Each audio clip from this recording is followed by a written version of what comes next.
Yesus itu hilang, tiba-tiba muncul di umur 30. Nah, pertanyaannya, kemana Yesus pada saat itu? Dia tetap tinggal di Nazaret, ya. Dia tetap tinggal di Nazaret. Dia bikin apa saja. Menurut saya dua hal. Pertama, sekolah, SD, SMP, SMA. Kedua, dia sambil membantu mamanya, karena kelihatannya bapaknya mati muda.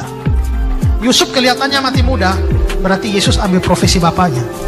Sambil sekolah, kerja bantu orang tua. Alhamdulillahirrabbilalamin. Salatu wassalamu ala asyrafil anbiya wal mursalin wa ala alihi wa ashabihi ajma'in. Assalamualaikum warahmatullahi wabarakatuh. Saudara sekalian, berjumpa dan bersua kembali dalam channel yang sama ini, dan semoga Allah selalu melimpahkan rahmat hidayah kepada kita bersama sehingga dilancarkan segala urusan baik ukhrawi maupun duniawi. Amin ya mujibas sailin. Saudara sekalian, pada kesempatan kali ini pembahasan singkat kita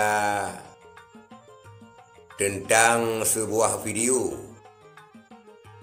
yang menurut kita, yang menurut keyakinan kita orang Islam agak-agak aneh dan agak-agak ngakak, saudara sekalian.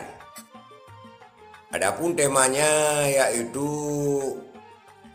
Tuhannya orang Nasrani, yaitu Tuhan Yesusnya orang Nasrani, pernah mengenyam pendidikan SD, SMP, dan SMA, tetapi tidak sampai jadi sarjana. Saudara sekalian, video ini saya kutip dari pertanyaan jemaahnya Pendeta Ezra Boru, yang ditanya oleh jemaatnya, pada umur 12 tahun Yesus pernah menghilang. Pertanyaan jemaat ini kepada Ezra Boru, dan kemudian muncul pada umur 30 tahun.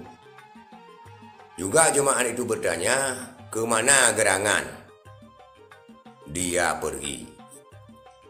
Dan pendeta tersebut menilai tetap di Nazaret.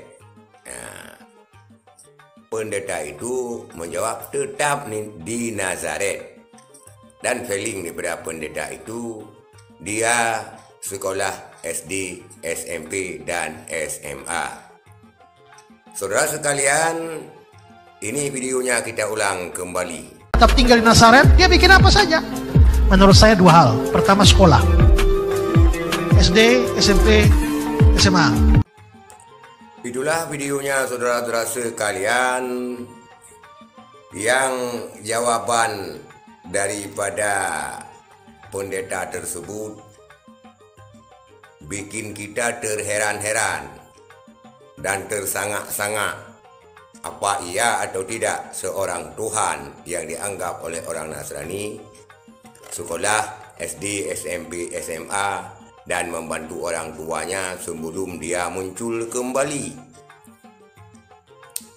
Pun demikian, saudara sekalian, kita bukan untuk menghina keyakinan daripada agama orang-orang tersebut, tapi hanya kita terheran-heran, apakah ia seorang Tuhan pernah sekolah di dunia SD, SMP, SMA, dan mungkin tidak sampai kepada sarjana, karena yang dijawab oleh pendeta tersebut hanya SMA, berarti Yesus itu tidak sarjana. Sehingga mungkin itulah realita yang terjadi sekarang, kemungkinan dipertanyakan oleh jemaat-jemaatnya yang sarjana. Jemaat-jemaatnya, umat-umatnya lebih sarjana S1, S2, S3, tapi Tuhan Yesusnya hanya SMA saja. Tapi itulah realita, saudara sekalian, daripada pernyataan ataupun jawaban dari pendeta mereka sendiri, boleh dicek kembali video tersebut pada sumbernya, dan video tersebut juga tersebar di YouTube dan di TikTok dan media sosial, saudara sekalian. Itulah realita yang ada. Bagi kita bikin ngakak dan bikin terheran-heran dengan pendidikan daripada Tuhan Yesus orang Nasrani, yaitu hanya SMA saja. Maka sekian, terima kasih. Assalamualaikum warahmatullahi wabarakatuh.